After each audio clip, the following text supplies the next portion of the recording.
बिस्मिल्लाहिर्रहमानिर्रहीम। अस्सलाम वालेकुम। आज मैं आपके साथ शेयर करने जा रही हूँ कलौंजी वाले आलू। इसके लिए हमें चाहिए टमाटर 1 पाव। एक पतीली में हमने टमाटर डाले हैं। इसके साथ हम इसके अंदर डालेंगे लाल पिसी हुई मिर्चें 2 टेबल स्पून। नमक डालेंगे हम इसके अंदर हस्बे ज़ायका, और मैं डाल रही हूँ 1 टेबल स्पून। इसके साथ ही मैं 1 गिलास पानी डालूँगी इसके अंदर, ताकि हमारे टमाटर जो हैं वो इसके साथ गल जाएंगे। तकरीबन 10 मिनट के लिए हम इसको ढक्कन रखकर ढक देंगे, ताकि भाप में हमारे टमाटर जो हैं वो गल जाएं। 10 मिनट के लिए मैंने इसके ऊपर ढक्कन ढक दिया है। 10 मिनट के बाद हम अब इसको चेक करेंगे। देखें नरम पड़ चुके हैं हमारे टमाटर। इसके साथ ही इसमें मैं आलू शामिल करूँगी, जो मैंने पहले से कट करके और क्यूब्स की शक्ल में काट लिए थे। इसके अंदर अब मैं तकरीबन आधा कप पानी डालूँगी, ताकि जो हमारे आलू हैं वो गल जाएंगे।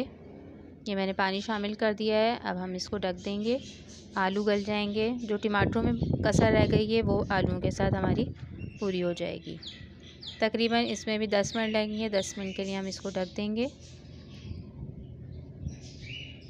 10 मिनट के लिए हमने इसको ढक दिया है। 10 मिनट के बाद हम इसको चेक करेंगे। आलू हमारे गल चुके होंगे। चमचे की मदद से हम इसको आधे आलूओं को हम तोड़ देंगे और आधे आलू हमारे ऐसे ही रह जाएंगे। तो वो जो टमाटर हमने गलाए थे उसके साथ आलू जो हम तोड़ रहे हैं वो मिक्स हो जाएंगे, तो अच्छा सा टेस्ट बनेगा इसका। इस तरह से ये हम कर लेंगे। फिर हम इसको ऊपर से भंगार करेंगे। ये अच्छी तरह से मिक्स हो गए हैं। ये देखें आधे आलू मैंने इसके अंदर तोड़ दिए थे।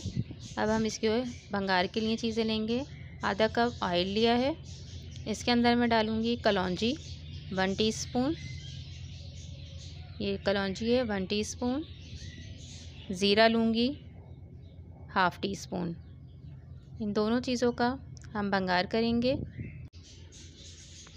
ज़ीरा हमारा हल्का गुलाबी रंग का हो जाएगा, तो हम इसको आलूओं के ऊपर डालकर भंगार कर देंगे। ये देखें इस तरह से।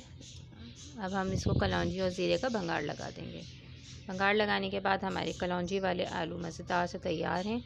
इसके अंदर अगर आप ऊपर से डालना चाहें तो हरी मिर्च डाल सकती हैं, हरा धनिया डाल सकती हैं। मैं सिर्फ इसमें हरी मिर्च ऐड करूँगी।